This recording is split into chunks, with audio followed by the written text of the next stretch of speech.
Cadence is perfect. About 5 years ago, I moved in with my best friend, Cadence. She's 24 years old with long, straight, reddish-brown hair. She's the spitting image of beauty. Even though she would occasionally crack a joke about her poor vision, she's worn glasses since she was 10, or her slightly too wide nose, she always carried herself with an air of confidence. "Nobody is perfect," she would always say with a warm smile. She was right. She may not be perfect, but she sure was close to it. We grew up in a small suburban town in Michigan. Our parents worked together so we would see each other at dinner parties and holidays. When we first met, I hated her. It wasn't until our families bought a cabin that we actually became friends. We both connected to a shared sense of peace in the mountains. I realized that I could appreciate her personality as well as her looks.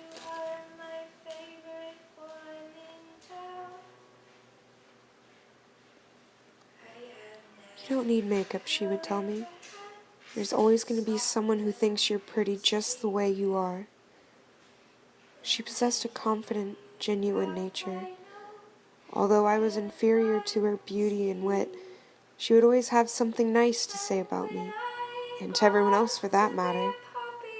She had a way of making people feel comfortable with themselves, which is why I encouraged her to take the trip to LA. She had been offered a 2-month job there as a counselor at a rehabilitation center for teens who had self-harmed. I knew if anyone could help them, it was her. So good. It's amazing. Good.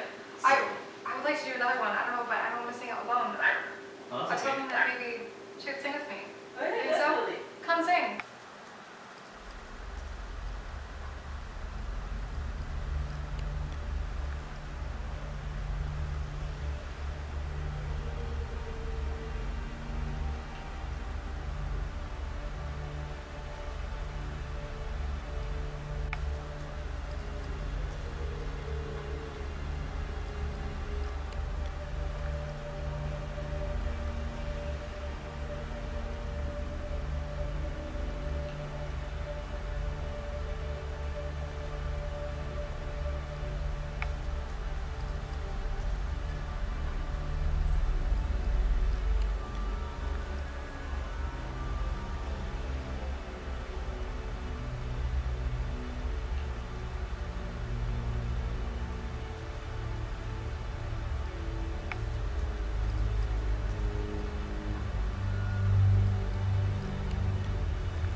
I didn't mean to put you on the spot. No, I'm fine. I just needed a second. Yeah, no, I understand. But I have something I want to give you. Come inside. "Night," I said as she left the house, 3 huge suitcases in her arms. "Good night. See you soon." We had started saying goodnight instead of goodbye after her mom died. Goodnight is temporary. Goodbye is forever.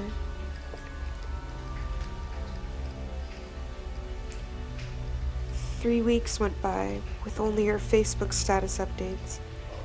She would say things like, "What strong individuals I get to work with," and "I love being with everyone here." A month into her stay, she started posting pictures of herself with the teens. The captions read as variations of, "What a great person." Among the last few, which showed the more damaged teens, was the caption, "The most beautiful girl I have ever met, truly." The girl had her hair pulled back. She was skinny, too skinny. How was she alive, I thought.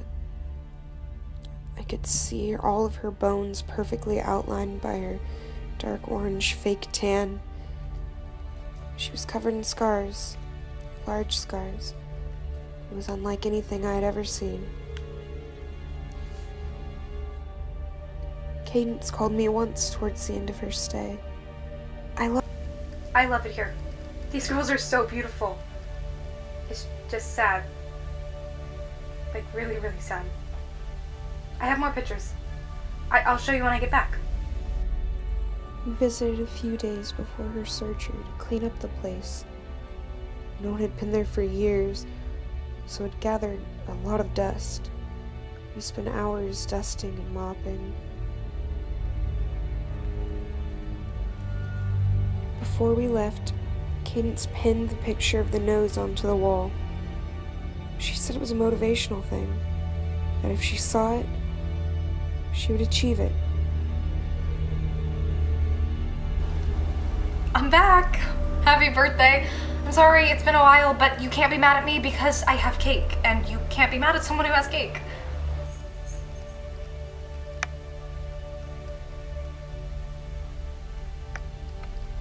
Look at this. It looks normal to me. Exactly. She got hers fixed, and it took no time. I scheduled an appointment when I was in LA.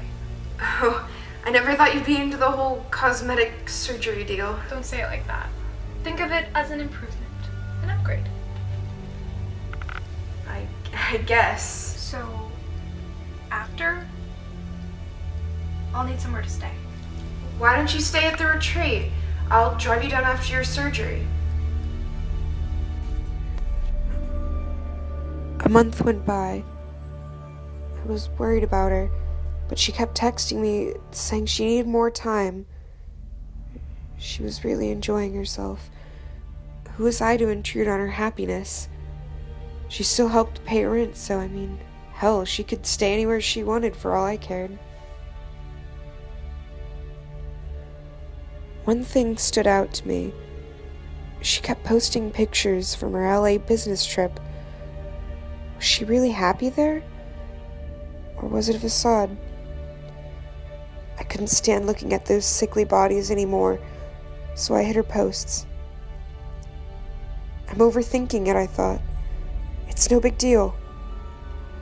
It was a big deal. Another week went by and Cadence had not returned or asked for her ride. Now I really was worried. I called her. I wanted to tell her she had two options. She was coming back here, or I would come and see her. No answer.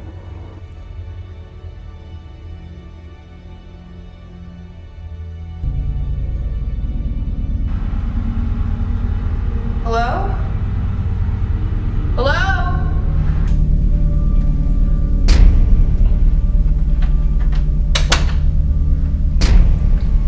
Cadence! Over here. Why is it so dark? Where's the light switch? I like it dark. It's peaceful. And what is that smell? I'm recovering. Cadence, you should be healed. It's been over a month. Not exactly. What is all of this, Cadence? Upgrades. I fixed a few things. Once I did my nose, I realized how much better I would look without glasses. So I got LASIK. I sold things to help pay, but it was worth it. LASIK doesn't do that. Who did this? Why settle for pretty when you can buy beautiful? Cadence, you've got to stop. You're gonna kill yourself. You're not healing. You're rotting. Good night. My eyes started to adjust, and I could make out some vague details on Cadence's face. The room was empty. The whole house was empty. No furniture, nothing except for the dark figure that was Cadence and the faint glowing light of her phone. The walls were covered and pictures. They were from her albums. Pictures of her with the girls, and then at one point on the wall the pictures turned into close-ups of random parts of other bodies. Eyes, nose, leg. At the very end of the collage was the picture of her and the girl with the anorexic body with the scars. The smell of unhealed wounds drenched the air. It was human. I felt the wall one more time. My hands grazed over the light switch. I flipped it on. What sat in front of me was not Cadence. The tiny body in front of me was stained orange. Cadence had been twisted and conjured into a disgusting plastic thing. Her ribcage was compact. Her face shape had been hollowed. Her breasts were enormous and bubbled, and her nose was a sharp, thin line. She wore a tight corset, and her legs bent in separate directions. And worst of all, the same thick scars covered her as the girl in that picture. But these scars were surgical.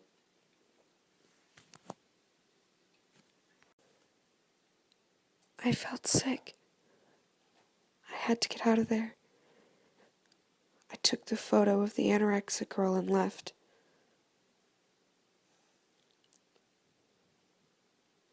"Good night," Cadence called after me. I said nothing back. I shut the door and stumbled down the front steps. I should have gotten her help. I should have taken her back to our apartment or a hospital, anywhere other than that cabin. But I couldn't do it. I couldn't go back. I kept thinking about her smile. She never looked so happy. I've been trying to understand why she did this. I started looking through her Facebook again. She had uploaded all the pictures. I started by printing out the most gruesome-looking girls, then by printing my favorite-looking girls, then all of them. I looked through them every night, trying to find similarities, or any significance for that matter. But there were just so many. I started organizing them into neat little albums, and I started looking at them every day. I pinned the most interesting ones to my wall. They're all interesting. The more I think about it, the more I appreciate it. I mean, Cadence wasn't wrong in all aspects. There's no harm in improving yourself. Once Cadence fixes her scars, I'm sure she'll look great. Cadence had always been pretty, but now she's perfect. I study the picture I took from her wall. This girl has a beautiful waistline. Mine is huge in comparison. I can't help but think I'd be much prettier with smaller hips or bigger boobs or better legs or maybe a smaller stomach. Maybe even something simpler, like a new nose.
Somebody